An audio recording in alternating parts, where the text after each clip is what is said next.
Something tells me this is the look in the face of Derek Chauvin every time he wakes up in the morning. But before I get started with this video, let me give a shout out to Little Miss Firecracker for sending me the story and providing us this year, with this year's first Triple P, and definitely a huge qualifier for it, and that is Derek Chauvin. So this story actually got posted on January 1st, 2022. So this is one of the first stories that rawstory.com has posted on their website. And it is involving none other than that pig, Derek Chauvin. Now, why does Derek Chauvin look like this? I have no clue.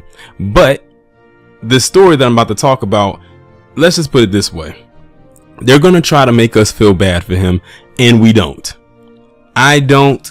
Little Miss Firecracker doesn't. And neither should you. So basically what's going on is Derek Chauvin has said, or at least his attorneys have said, that he's leading a lonely, dismal life behind bars after George Floyd murder conviction. Are we supposed to be like crying? Are we supposed to be feeling some kind of sympathy for him, or whatever the case may be? Because if that's the case, then no, we do not, and no, we will not feel anything for this individual, for what he's done or how he is feeling at the moment. So I'm gonna go ahead and read this article and see what else they're gonna talk about. According to a report from TMZ, Derek Chauvin, the former Minneapolis pig terrorist, who is currently serving 22.5 years in prison for kneeling on the neck of George Floyd, which led to Floyd's death, is living a lonely existence while serving his time in an enhanced security cell. Chauvin, whose trial and conviction became the focus of the country after years of white police officers walking away after killing innocent black suspects, is currently being held inside the Minnesota Correctional Facility Oak Park Heights while awaiting trial on federal charges.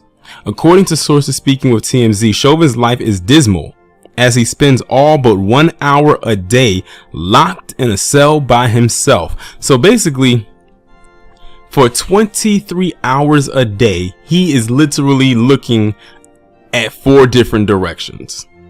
And he only gets 1 hour a day to be amongst other people. And he must feel like the walls are closing in on him. Too bad that's not actually happening, but if it makes him paranoid, so be it. TMZ reports Chauvin is experiencing consequences of his actions, leading a dismal life in prison under intense security and with few freedoms, a fate he sealed for himself. When they say intense security and under intense security, that says to me that he most likely is under suicide watch. The former terrorist has been locked up for 8 months since his conviction, with TMZ now reporting he got surveillance cameras on his every move and the prison staff checks on him every 30 minutes. Yep, that pretty much confirms to me that he's under suicide watch. According to the report, a contact with the facility explained that Chauvin remains isolated without job opportunities, educational programs, or contact with other inmates. Not only that, he showers, eats, goes to the bathroom, and sleeps all in the same cell. We're told he gets about an hour each day outside of his cell for exercise. So even when he gets an hour of freedom just to exercise outside of his cell, he's still by himself. Like, he's in complete isolation. And they're probably doing it for his benefit because they already know if they put him in gym pop, he ain't gonna make it to the end of his 22.5 years. Chauvin recently pled guilty to the federal charges and could receive up to 25 years, after which he reportedly will be moved to a new facility. Like I said, I do not feel bad for this individual. It says, while life behind bars may suck, it fails to create sympathy considering what he did to George Floyd in May 2020. In June 2021, Chauvin was sentenced to 22.5 years for killing George Floyd. He pled guilty in a corresponding federal case and is awaiting sentencing for violating Floyd's civil rights. And that crime carries a maximum of 25 years.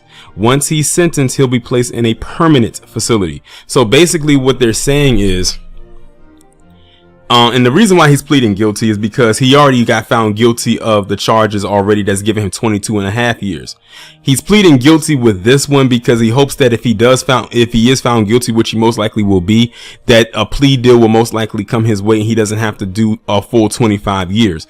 If he does, however, have to do 25 years, that's going to tack on to the 22.5 that he already has. So he's going to spend a good almost over 50 years, not over 50 years, close to it, behind bars. And which means if he does live to see the end of his sentencing, he'll be an old decrepit man by the time he gets out, if he makes it out, of course. But this is some interesting information because, you know, we never knew what was going on with him. We're thinking he's living kind of cushy, and he's really not. He's in a cell by himself for 23 hours a day. He literally has to have all his amenities in the cell because he cannot be with the other inmates. When he does go exercise, he's by himself. The guy literally is alone. Like, when they say he's alone, they mean just that. But guess what? We don't care. I know I don't. Do you? I'm certain that some of you are out there saying no as well. He got exactly what he deserved.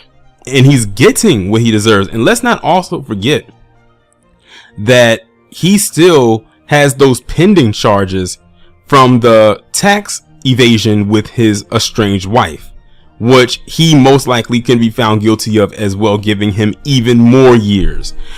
And they said, so right now the facility that he's in is more temporary, but they said that should he be found guilty of these other ones, for the violation of the civil rights, then he'll be moved to another facility for permanent relocation. And hopefully he'll get the same treatment there that he's currently getting right now. What a way to kick off 2022 than with this wonderfully epic triple P. So y'all already know how I gotta end it off.